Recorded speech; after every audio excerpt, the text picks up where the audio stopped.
Ago medo agbenzin do fanyene no pola plinya selao. Kona media pa nya nwe me chovenao.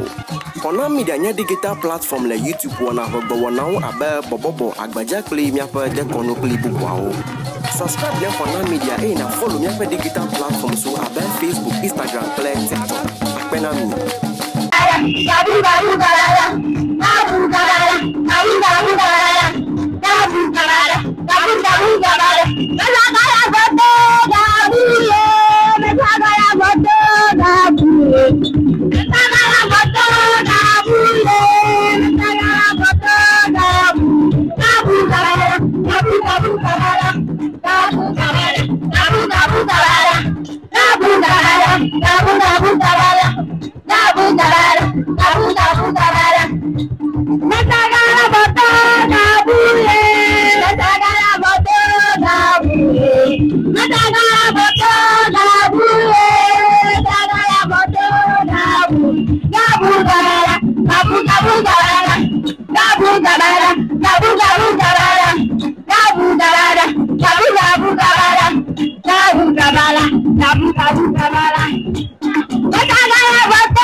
Akpe JPS Edmond Jemima, you have done well.